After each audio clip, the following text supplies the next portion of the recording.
ঠাকুর শ্রী শ্রী রামকৃষ্ণ পরমহংসদেব বলছেন, ঈশ্বরের সৃষ্টিতে নানা রকম জীবজন্তু গাছপালা আছে।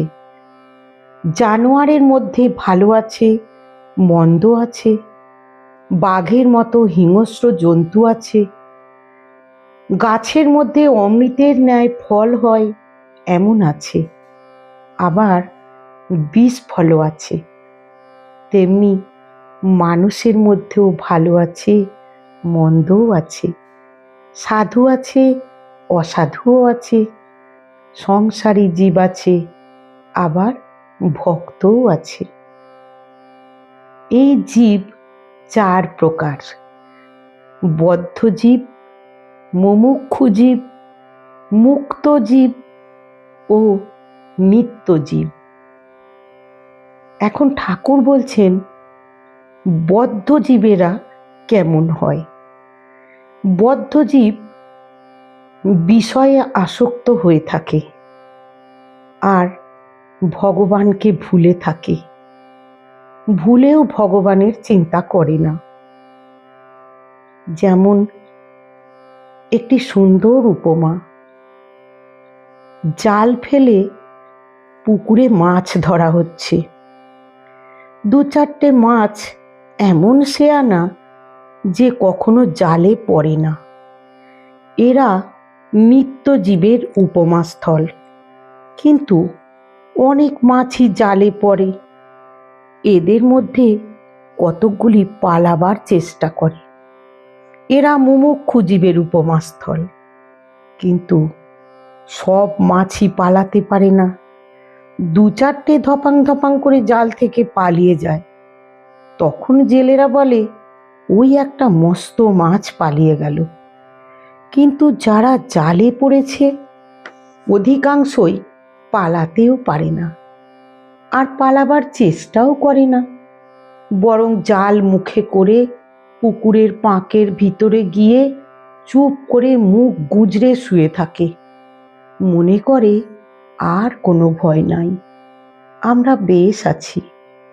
কিন্তু জানে না যে জেলে হরহর করে টেনে আড়ায় তুলবে।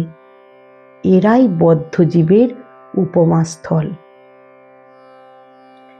সংসারী লোক বদ্ধ জীবের মতো। বদ্ধ জীবেরা সংসারে কামিনী কাঞ্চনে বদ্ধ হয়েছে, হাত পা বাঁধা। আবার মনে করে যে সংসারের ওই কামিনী কাঞ্চনেতেই সুখ হবে আর নির্ভয়ে থাকবে। জানে না যে ওতেই মৃত্যু হবে। বদ্ধজীব যখন মরে, তার পরিবার বলে, তুমি তো চললে, আমার কি করে গেলে? আবার এমনি মায়া যে প্রদীপটাতে বেশি সলতে জ্বললে বদ্ধজীব বলে, তেল পুড়ে যাবে, সলতে কমিয়ে দাও। এদিকে মৃত্যুশয্যায় শুয়ে রয়েছে। বদ্ধজীবেরা ঈশ্বর চিন্তা করে না। যদি অবসর হয় তাহলে আবোল তাবোল ফালতু গল্প করে নেয়। জিজ্ঞাসা করলে বলে, আমি চুপ করে থাকতে পারি না, তাই বেড়া বাঁধছি। হয়তো সময় কাটে না, সেই দেখে তাস খেলতে আরম্ভ করে দেয়। এই হলো বদ্ধ জীব, যারা সংসারে শুধু কামিনী কাঞ্চনে আবদ্ধ থাকে। তারা ঈশ্বর চিন্তা কোনো দিন করে না। তারা এইভাবে জীবনটাকে আস্তে আস্তে কাটিয়ে দেয়। শ্রী রামকৃষ্ণ পরমহংসদেবকে একজন ভক্ত জিজ্ঞাসা করলেন, ঈশ্বর চিন্তা করার জন্য সংসারী জীবের কি কোনো উপায় নাই? শ্রী রামকৃষ্ণ বললেন, অবশ্য উপায় আছে। মাঝে মাঝে সাধুসঙ্গ আর মাঝে মাঝে নির্জনে থেকে ঈশ্বর চিন্তা করতে হয়, আর বিচার করতে হয়, তাঁর কাছে প্রার্থনা করতে হয়, আমাকে ভক্তি বিশ্বাস দাও প্রভু।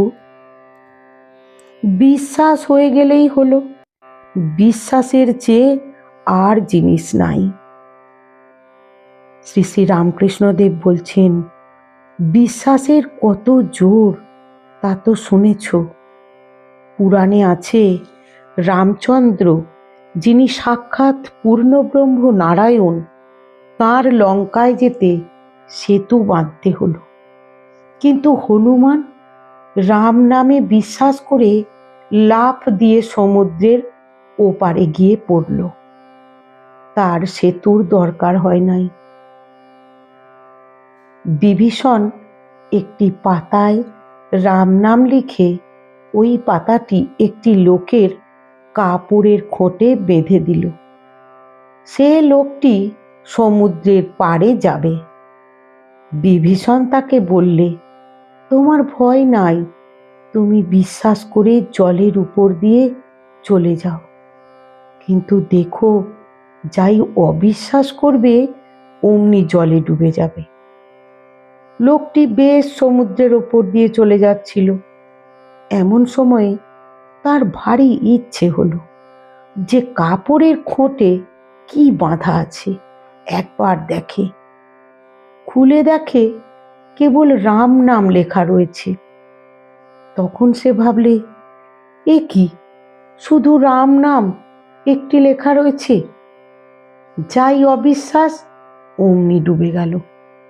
আমাদের সংসারে ঈশ্বরের সৃষ্টিতে 4 রকম জীব রয়েছে, 4 প্রকারের। নিত্যজীব, বদ্ধজীব, মুমুক্ষু জীব, মুক্ত জীব। এই 4 রকম জীবের মধ্যে বদ্ধ জীব কিভাবে ঈশ্বরের প্রতি বিশ্বাস রাখবে, এই নিয়ে ঠাকুরের নানান গল্প, নানান উপমা সহ সুন্দর কথা। আজ এই পর্যন্তই। সকলের জন্য ঠাকুরের চরণে মঙ্গল কামনা করে আজকের মতো ঠাকুরের কথার এখানেই ইতি করছি। নমস্কার।